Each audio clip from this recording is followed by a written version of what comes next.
Poor Things was directed by Yorgos Lanthimos and it stars Emma Stone, Mark Ruffalo, Willem Dafoe, Rami Youssef, Gerard Carmichael, and in this movie, a woman played by Emma Stone is brought back from the dead, sort of, by this scientist played by Willem Dafoe, and basically she discovers the way the world works, and she wants to escape that world, and so she does. She runs off with this lawyer played by Mark Ruffalo, and basically they have all these crazy adventures. She goes on these crazy adventures herself, and she discovers herself, the world, her views, and this movie is insane to say the least. So this was a movie I was definitely intrigued by. I enjoyed the cast for the most part.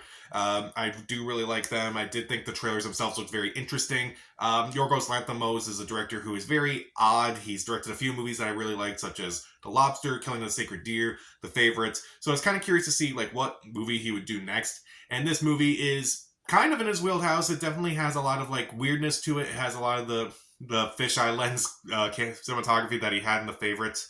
So I was definitely curious to see like what this movie is going to be like. It looked weird, it looked quirky, and it looked out there, honestly. So I saw this movie, and I honestly really enjoyed it. I thought it was a really good time for the most part.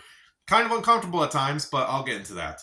So, what works in the movie? I thought the actors did a fantastic job, particularly Emma Stone. I think this is one of her best performances. I think she's really good in this movie. I did buy her character a lot. I did like the arc that she kind of does go through throughout this entire movie.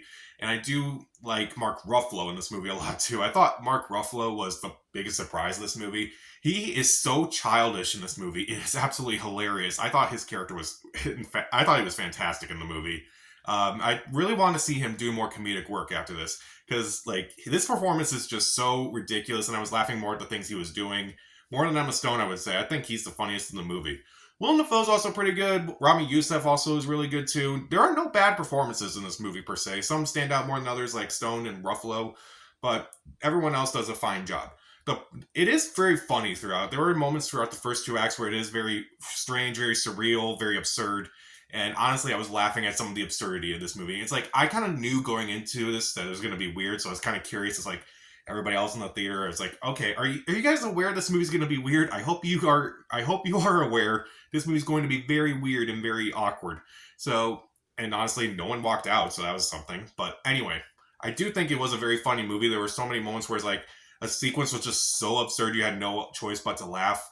The lines of dialogue are pretty funny at times. I'm still thinking about some of them, and they're just hilarious to me. Just a sequence that was like very well done. It's like, okay, that was actually kind of funny, like how you did that. It's like it's actually a really funny movie, and honestly, it's funnier than a lot of supposed comedies out there.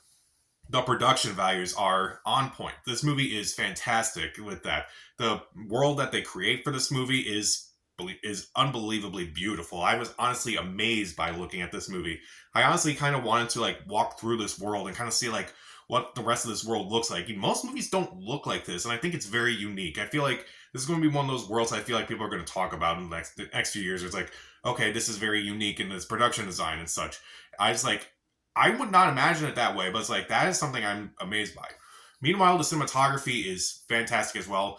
Now, I can understand this, like some of the aspects of it where it's like, okay, it's black and white for the first 30 minutes, but then it transitions to color when she escapes from the real world, so she's starting to open her eyes, so it becomes more colorful.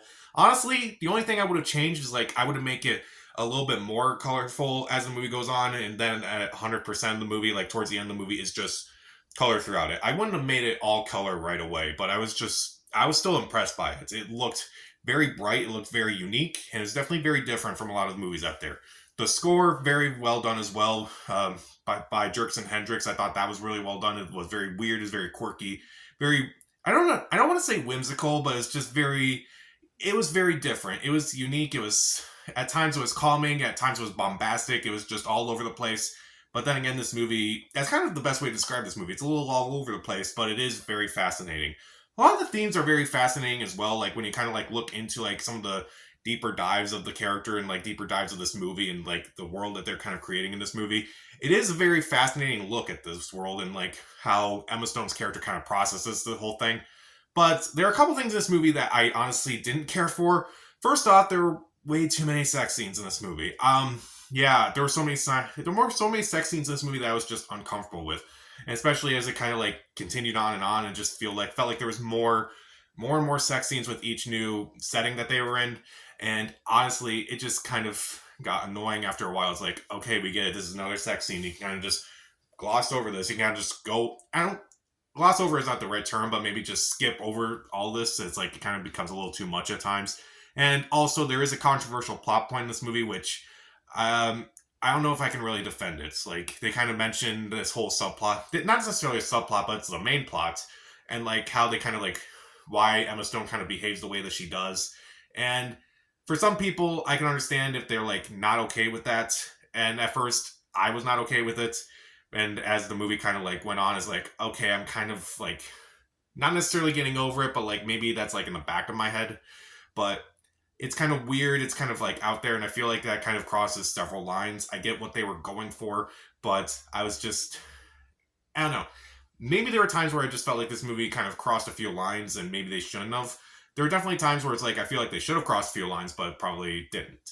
So I think even though it's wild and chaotic, I feel like that's kind of my main problem. It's like there are times where I feel like it did cross a line where it shouldn't have, and and it should have crossed a line where it didn't. So even though I do think the acting is phenomenal, particularly Emma Stone and Mark Ruffalo, I do think it is very funny throughout. I do like the production values of this movie, the way it looks, the way the production is look like all the buildings is just fantastic. This world they're in, I want to walk through it. The score is fantastic. The themes are interesting, but I probably wouldn't have included so many sex scenes, and also I would probably try to tweak that little plot point in there to make it less disturbing and a little less icky. But I would still recommend this movie, especially if you're into something weird and different out there, or if you've seen Yorgos Lanthimos' movies before this. It's definitely worth a watch. I'll give it 3 out of 4 stars. See it.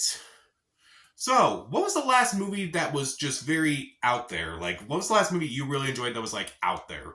Comment down below, subscribe to the channel. This is Pat. Stay safe.